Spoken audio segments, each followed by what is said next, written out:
بسم اللہ الرحمن الرحیم بسم اللہ الرحمن الرحیم صلی اللہ علی رسولہ الکریم وآلہ الطیبین الطاہرین المعصومین۔ السلام علیکم ورحمۃ اللہ وبرکاتہ۔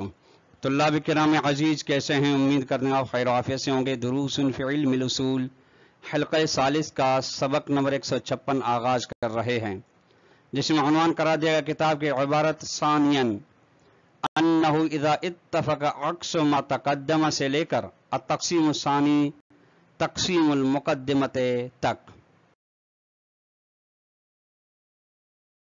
طلاب عزیز، کلی لحاظ سے آج کا درس گزشتہ درس سے پیوستہ ہے۔ گزشتہ درس میں ہماری بحث چل رہی تھی اس ثمرہ فقہی کے بارے میں جو اس اختلاف کی صورت میں حاصل ہونے کا امکان ہے جو وجوب غیری کے اندر اختلاف پایا جا رہا تھا، یعنی مقدمے کے لیے وجوب غیری ثابت ہو جائے تو اس کا ثمرہ فقہی کیا ہوگا، اس بارے میں پہلا ثمرہ گزشتہ درس میں بیان ہو گیا۔ آج کے درس میں وجوب غیری میں اختلاف کے ثمرے کی بقایا وضاحت کی جائے گی، یعنی دوسرا ثمرہ بیان کیا جائے گا۔ دوسرے نمبر پہ پھر مقدمے کی تقسیم کی جائے گی، مقدمے داخلیہ اور مقدمے خارجیہ۔ پھر اس کے بارے میں یہ بحث آئے گی، آیا وجوب غیری مقدمے داخلیہ کو شامل ہے فقط یا خارجیہ کو شامل ہے فقط یا دونوں کو شامل ہے؟ اس بارے میں تفصیل کو آپ ملاحظہ فرمائیں گے۔ آئیے عبارت کو ملاحظہ فرمائیں۔ ثانین، دوسرا ثمرہ، انہ اذا اتفق عکس ما تقدم فی ثمرۃ سابقۃ، اگر اتفاق سے وہ صورت بن جائے، اس صورت کے بالکل برعکس بن جائے جو پہلے ثمرے میں بیان ہو گئی۔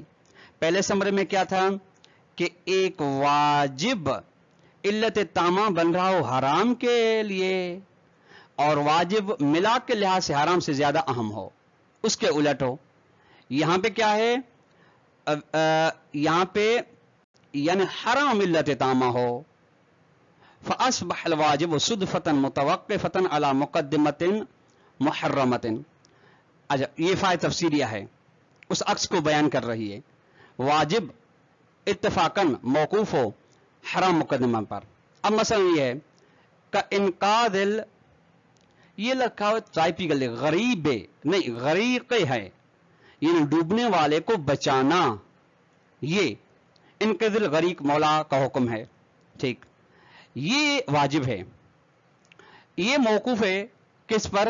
اذا توقف علی اجتیاز الارض المقصوبۃ، غصبی زمین سے کراس کر کے پھر ڈوبنے والے کو بچائے۔ اور جب کسی کی غصبی زمین میں تصرف کرنا کسی بھی قسم کا، چاہے گزرنے کی حد تک ہو، حرام ہے۔ فلا اشکال، یہاں پہ اشکال نہیں کہ ان المکلف اذا اجتاز الارض المقصوبۃ، یعنی دو صورتیں بنتی ہے، غور فرمائیے گا۔ زمین سے کراس کر کے جاتا ہے غصبی زمین سے اور اس کو بچاتا بھی ہے، ٹھیک، تو ظاہر حرمت ساقط ہو جائے گی غصبی۔ اور زمین غصبی سے کراس کرتا ہے لیکن وہ اس کو انقاذ غریق نہیں کر سکتا، کوئی شک نہیں کہ مکلف اذا اجتاز الارض المقصوبۃ کسی کی زمین غصبی سے کراس کرتا ہے، وانقذ الغریق، غریق کو بچا لیتا ہے، لم یرتکب حراما، یہ حرام کا مرتکب نہیں ہوا۔ یعنی گویا کہ شریعت کی نگاہ میں اس نے گویا کے ارض مغصوبہ سے کراس نہیں کیا، کیوں؟ لأن الحرمت، حرمت یعنی حرمت اجتیاز ارض مغصوبہ تسقط فی هذه الحالت، اس صورت میں یعنی جب انقاذ غریق کر رہا ہے رعایت لواجب الاہم میں، چونکہ ان دونوں میں سے اہم انقاذ غریق ہے، مہم اجتیاز ارض مغصوبہ ہے، لہذا مقام امتصال میں تزاحم ہے، تزاحم میں تساقط کا حکم آتا ہے۔ جب ایک انجام اہم جس کا میلہ ہے اس کو انجام دیں گے تو مہم ساقط ہو جائے گا۔ دوسری صورت واما اذا اجتاز الارض المقصوبۃ ولم ينقذ الغریق، کسی کی زمین غصبی سے کراس کر لیتا ہے مکلف لیکن ڈوبنے والے کو بچاتا نہیں، فقط ارتکب حراما، یہ بس حرام کا، حرام یعنی زمین سے غصبی زمین سے جو اس نے کراس کیا تصرف کیا وہ حرام ہے، حرام کا مرتکب ہے۔ کب؟ اذا انکر الملازمت، جب ہم واجب واجب نفسی مقدمے کے اور ذیل مقدمے کے درمیان ملازمے کے انکار کریں. وکذالک اسی طرح یہ اذا قلنا یعنی مرتکب حرام ہو رہا ہے اگر ہم قائل ہوتے ہیں بے ان الوجوب الغیر یختص بالحصہ سے حصۃ الموصلۃ من المقدمۃ ولم یرتکب حراما. اسی طرح سے حرام کا مرتکب نہیں کہ اگر اس کے قائل ہوتے ہیں واجب غیری وہ مخصوص ہوتا ہے مقدمے کے اس حصے فقط مخصوص حصے کے ساتھ جو مقدمہ ذیل مقدمے تک پہنچاتا ہے اور نتیجے میں حرام کا مرتکب نہیں ہوتا. لیکن اذا قلنا بالملازم اگر ہم ملازمے کے قائل ہوتے ہیں وان الوجوب الغیری لا یختص بالحصۃ الموصلۃ. اچھا وجوب غیری مخصوص نہیں ہے مقدمے کے اس حصے کے ساتھ جو ذیل مقدمے تک پہنچاتا ہے. اما کیونکہ انہ ارتکب حراما الاولین کیونکہ پہلے دو صورتوں کی بنا پہ اس نے حرام کا ارتکاب کیا. کیوں؟ فلان اجتیاز الارض المقصوبۃ حرام فی نفسہ ذاتاً زمین غصبی سے کراس کرنا چونکہ تصرف کے زمرے میں آتا ہے تصرف حرام ہے. ولا یوجد ما یحول دون اتصافی فی حالت عدم التوصل به الى الانقاذ بالحرمت. اور ایک ایسی چیز نہیں بچتی جو اس کو حرمت کے ساتھ متصف ہونے سے بچا سکے. واما انه اذا لم يرتكب حرام الاخر آخری قول کی بنا اگر حرام کا مرتکب نہیں ہوتا یعنی ملازم کے اگر قال ہیں ہم تو فلان الوجوب الغیر يحول دون اتصاب الحرمت وجوب غیر حائل ہوتا ہے جب یہ حرمت کے ساتھ متصف نہیں ہو. یہ گزشتہ بحث کا تسلسل تھا یہاں تک. اب شمول وجوب غیری وجوب غیری جو مقدمے کا یا مقدمے کے تمام اقسام کو شامل ہے یا بعض اقسام کو شامل ہے. ان اقسام مقدمہ میں سے دو قسم کو یہاں پہ بیان فرماتے ہیں. قام القائلون بالملازمت بعدت تقسیمات المقدمت وہ افراد جو ملازمے کے قائل ہیں مقدمے اور ذیل مقدمے کے درمیان میں انہوں نے قیام کیا کہ بیان کریں وہ چند تقسیمات کو مقدمے کے لیے. وبحثوا اور انہوں نے بحث کی ہے گفتگو کی ہے اس میں کہ فی ان الوجوب الغیریہ هل یشمل کل تلک الاقسام او لا آیا وجوب غیری کا وجوب تمام مقدمے کی اقسام کو شامل ہے یا بعض اقسام کو شامل. اس بارے میں اختلاف ہوا ہے بحث ان کے بعض کہتے ہیں تمام کو شامل ہے بعض کہتے ہیں بعض کو ہے بعض کو نہیں ہے. ونذکر فیما یلی اہم تلک تقسیمات ہم ان تقسیمات مقدمہ میں سے مہم ترین یہاں پہ تقسیمات کو بیان کریں گے اور ان سے آج کے درس میں پہلی تقسیم کو بیان کیا جائے گا جس میں مقدمے داخلیہ اور مقدمے خارجیہ بیان ہوگا. التقسیم الاول پہلی تقسیم تقسیم المقدمۃ الی داخلیۃ و خارجیۃ. مقدمہ کو تقسیم کرنا داخلیہ اور خارجیہ یعنی ایک مقدمہ داخلیہ ہے دوسرا مقدمہ خارجیہ دونوں کی تعریف بیان فرما رہے ہیں. ویراد بالداخلیۃ داخلیہ سے مراد وہ مقدمہ ہے جو جزء الواجب ہے واجب کا واجب فرض کا نماز ہے ٹھیک اور اس کے اندر جو ہے اچھا یہ چونکہ مرکب ہے واجب مرکب ہے اس کا ہر رکن جو ہے ہر واجب جو ہے واجبات میں سے 11 جو ہیں ان میں ہر ایک اس کے لیے مقدمے داخل ہے رکوع ہے سجود ہے تشہد ہے سلام ہے وغیرہ.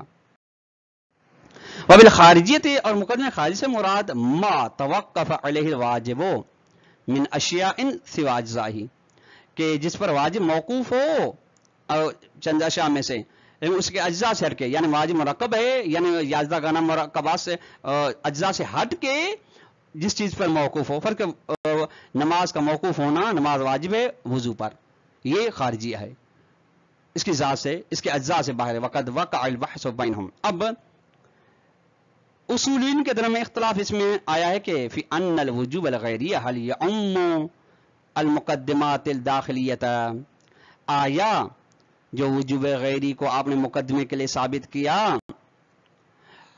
آیا مقدمات داخلیہ کو بھی شامل ہے یعنی عام ہے مقدمہ داخلیہ و خارجیہ کو او یختص بالمقدمات الخارجیہ یا فقط اور فقط مخصوص ہے مقدمات خارجیہ کے ساتھ. سوال یہ ہے جواب فقط یقال بتعم یعنی اختلاف ہے بعض نے کہا کہ عام ہے تو سب کو شامل ہے وجوب غیری سب مقدمات وجوب غیری ہے بعض کے نہیں باتیں فیقال بتعم میں ایک قول یہ ہے کہ عمومیت یعنی تمام مقدمات وجوب غیری ہیں. اچھا کیوں دلیل لأن ملاکہ التوقف کیونکہ ملاک کیا ہے اس کا ذیل مقدمے کا ذیل مقدمے پر موقوف ہونا کس چیز میں؟ یعنی ذاتن و طبعن و بالعرض مصلحت و فوائد ذیل مقدمے کے اندر پائے جاتے ہیں، امر اس کے بارے میں آیا ہے، اس کے تبع میں اس کے مقدمے کے بارے میں بھی ہیں. والواجب کما یتوقف علی المقدمۃ الخارجیہ یتوقف ایضا علی وجود جزئی، اور واجب جس طرح موقوف مقدمے خارجی وضو پر، وضو کے بغیر واجب انجام نہیں پاتا، اسی طرح سے اس جز پر جا کے اپنے جز کے وجود پر بھی موقوف ہے. فرق رکوع پر رکوع نہ ہو اصلا واجب تحقق پذیر نہیں ہوا. اذ لا یوجد مرکب الا اذا وجدت اجزاؤہ، چونکہ مرکب واجب موجود نہیں ہو سکتا جب تک اس کے تمام اجزاء موجود نہ ہوں. ویقال فی مقابل ذالک، تعمیم والے قول کے مقابلے میں ہے بالاختصاص ہے کہ وجوب غیری مخصوص ہے مقدمے کے بعض اقسام کے ساتھ. اختصاص کی مطلب، اختصاص کی واضح تفسیر ہے وَنَفْيِ الْوُجُوبِ الْغَيْرِ عَنِ الْجُزْءِ، یعنی جس جز کے اندر، جس کے اندر جز ہے، یعنی داخلیہ سے نفی کی ہے وجوب غیری کی. کیوں کیے اما لعدم المقتضی لہو، چونکہ یا تو اس کا تقاضا نہیں کرتا. اب ان کی وضاحت آ رہی، کیوں تقاضا نہیں، یا اس کے لیے مقتضی موجود نہیں ہے، مقتضی نہیں ہے، یا مقتضی ہے لیکن معنی موجود ہے. وبیان عدم المقتضی، یہ لبیان لعدم المقتضی لہو کی وضاحت یہ کہ یقال، یوں کہا جائے کہ ان توقف والمقدمیت، یعنی مقدمے کا موقوف ہونا ذیل مقدمے، یستبطن، یہ اپنے اندر یہ رکھتا ہے کہ المغایر بین المتوقف والمتوقع علیہ، کہ جو موقوف ہے دوسرے پر، متوقف ہے مقدمہ، متوقف ہے ذیل مقدمہ کے درمیان میں تغیر پیدا، جس طریقے سے سفر اور حج کے درمیان میں جس طریقے سے آگاہ خدمت میں عرض کیا جائے کہ وضو اور نماز کے درمیان ہے استحالہ توقف علی نفسی، چونکہ محال ہے کہ ایک شے خود پر اگر تغیر نہیں ہوگا تو ایک چیز اپنے آپ پر موقوف ہوگی، یہ محال ہے. والجزء لیس مغایر المرکب فی الوجود الخارجی، جبکہ مقدمے خارجی کے اندر جو جز ہے وہ تغیر نہیں رکھتا مرکب کے ساتھ وجود خارجی میں. فلا معنی لاتصاب الوجوب الغیری، جس کے نتیجے میں سوال نہیں بنتا کہ اس کو وجوب غیری کے ساتھ متصف کیا جا سکے. وبیان المانع بعد افتراض المقتضی، مقتضی موجود ہونے کو فرض کرنے کے بعد ہم معنی موجود ہے. معنی کیا ہے؟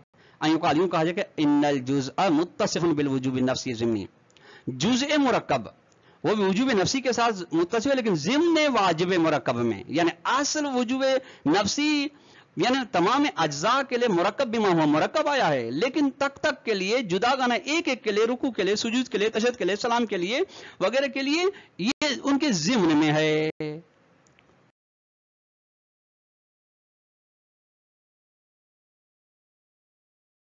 فلو اتصف الوجوب الغیری لازمہ اجتماع المثلین، اگر ہر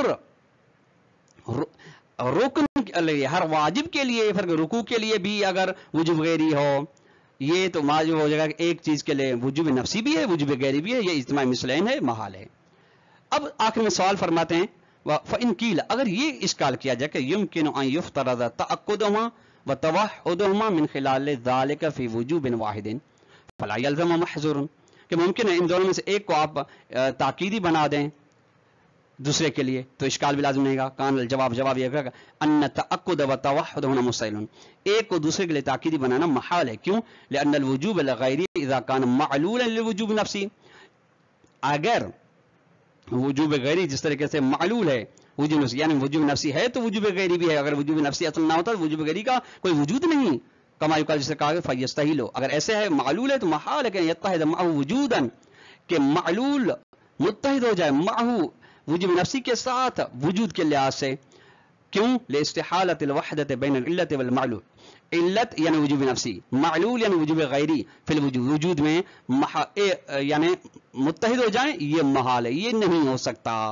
تو طلاب کرام عزیز، آج کا درس ہم نے اختتام کو پہنچا. السلام علیکم ورحمۃ اللہ وبرکاتہ.